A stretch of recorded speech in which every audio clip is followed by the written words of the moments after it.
Hello दोस्तों, मैं हूं शमशाद और आप देख रहे हैं इन्वेस्टमेंट आइडियाज़। दोस्तों, आज मेरा वीडियो बनाने का एक अलग मकसद है। आज मेरा एक सोशल इश्यूज़ है जो मैं आपके सामने रखना चाहता हूं। आज मेरा कोई आइडियाज़ नहीं है इन्वेस्टमेंट से रिलेटेड। आज जो मेरा वीडियो है, ये मेरा वीडियो है सोशल इश्यूज़ पे। आज हमने देखा कि माननीय न्यायालय, जो उच्च न्यायालय है, मीन्स कि जो हायर अथॉरिटी है कोर्ट की, वो है सुप्रीम कोर्ट। इस देश के सुप्रीम कोर्ट ने आज एक बहुत ही बेहतरीन और एक बहुत ही बड़ा जजमेंट दिया है उन्होंने, और बहुत ही सराहनीय है। और वो डिसीजन क्या है? वो डिसीजन ये है कि उन्होंने, और देश की जो स्थिति है कोरोना से रिलेटेड, मज़दूरों से रिलेटेड, उसके ऊपर एक बहुत ही बड़ा फैसला दिया है। वो फैसला क्या है? वो फैसला ये है कि उन्होंने तमाम जो राज्य सरकारें हैं प्लस केंद्र सरकार है, उसको उन्होंने आदेश दिया है कि मज़दूरों को उनके घर सही सलामत पहुंचाया जाए। उनसे ट्रेन का भाड़ा या किसी तरीके का दूसरा बस का किराया ना लिया जाए, बल्कि उनको साथ ही साथ जो है खाना भी मुहैया कराया जाए। खाना फ्री ऑफ कॉस्ट उनको दिया जाए, जो कि उनका हक है। अंडर सेक्शन 21 जो मज़दूरों का हक है, वो ज़िंदा रहने का, वो उनको कम से कम दिया जाए। ऐसी परिस्थिति में तो माननीय न्यायालय ने बहुत ही ज़बरदस्त डिसीजन दिया है। लेकिन आप दूसरी तरफ देखेंगे कि ये जजमेंट उन्होंने ऐसे मौके पे दिया है जब सरकारी आंकड़ों के हिसाब से लगभग 91 लाख लेबर्स अपने घर पहुंच चुके हैं। अगर 91 लाख से तो सरकारी आंकड़ा है, और दूसरे आंकड़े के हिसाब से तो मेरे हिसाब से लगभग एक करोड़ के ऊपर पहुंच चुके हैं। 1 करोड़ के ऊपर जब मजदूर अपने घर पहुंच चुके हैं, उस वक्त में सुप्रीम कोर्ट का इस तरीके का फैसला आना कि बाबा जो है लोगों को, मज़दूरों को उनके घर तक सेफली अच्छे तरीके से पहुंचाया जाए, ये क्या है? ये एक ऐसी चीज़ है कि जैसे कि आपने फसल लगाई, आपने उम्मीद की कि भाई बारिश होगी, लेकिन बारिश उस समय नहीं हुई और बारिश हुई लेट। उसके बाद में क्या होगा?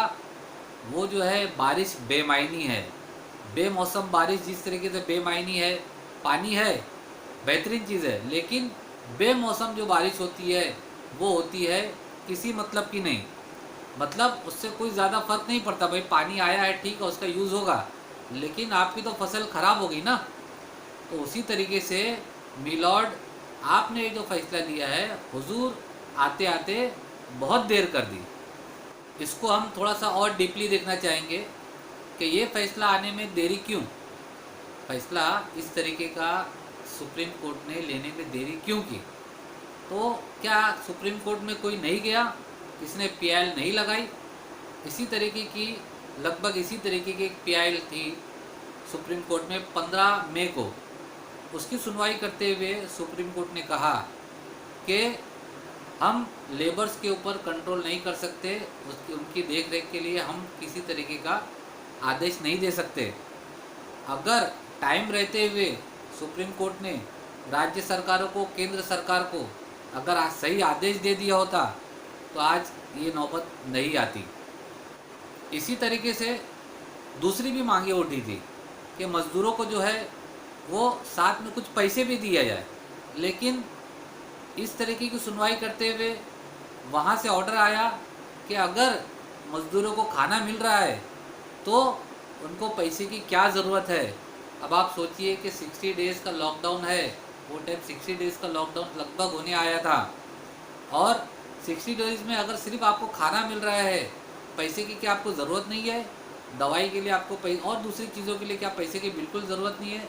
लेकिन ये सब जो मामला है ये सब हो गया। इसके बाद में माननीय न्यायालय ने आज एक फ़ैसला लिया, बड़ा ही अहम फैसला है, बहुत ही अच्छा फैसला है, लेकिन ये फैसला लेट आया। आप देखेंगे कि मुजफ्फरपुर रेलवे स्टेशन पे एक माँ जो है, उसकी डेथ हो गई, उसका बच्चा उसकी शॉल से खेल रहा है। इस तरीके की कई वारदातें जो दिल को जो है चीर देती है, वो हमें दिखाई दी। जैसे कि एक बाप जो है अपने बच्चे के लिए दूध लेने गया, जब वो वापस आता है तो उसका बच्चा मर जाता है, मरा हुआ हो जाता है। ये एक तरीके की शहीदी होगी। लेकिन बाप क्या करे, जो उसके दिल पे क्या बीत रही है, वो बेचारा रेलवे स्टेशन पे रोता रहा, इसके अलावा और वो कर क्या सकता है। लेकिन ऐसी परिस्थिति, जो हालात जो पैदा की, इसके पीछे सरकार ही जिम्मेदार है। सरकार का जो तंत्र है ये वही जिम्मेदार है इस तमाम चीज़ों का। और आप देखेंगे कि जो ट्रेन से लोग गए, जो श्रमिक स्पेशल ट्रेन जो चली थी, इसमें लगभग बनारस में देखेंगे कि 2 जो है लाशें वहाँ से निकाली गई ट्रेन में। क्यों? क्योंकि वो भूख से मर गई थी। तो इस तरीके की जो दर्दनाक जो चीज़ें हैं, वो इस कोरोना वायरस के दरमियान कई हादसे हुए। इससे भी ज़्यादा रोंगटे खड़े करने वाले हादसे हुए। लोग ट्रकों में 3-3 4-4 दिन भूखे प्यासे, बिस्किट पे, पानी पे, इस तरीके से ट्रकों में ठूस के गए, भर के गए। तो कई दर्दनाक हादसे हैं। अच्छा, ऐसा नहीं कि कोई भी जो है कोर्ट ने कुछ नहीं किया। अगर हम देखेंगे तो बहुत सारे कोर्ट, लगभग 12 स्टेट्स के जो राज्य के जो हाई कोर्ट्स हैं, उन्होंने इस चीज़ का संज्ञान लिया, सीरियस मैटर लिया, उसको सुना, समझा और आदेश दिया। आदेश क्या दिया कि आपको जो है, सरकारों को उन्होंने क्लियर कट कहा कि ये जो बहुत ही दुखदायी बातें हैं, ये बहुत ही सीरियस मामला है, इसके ऊपर आपको अमल करना है।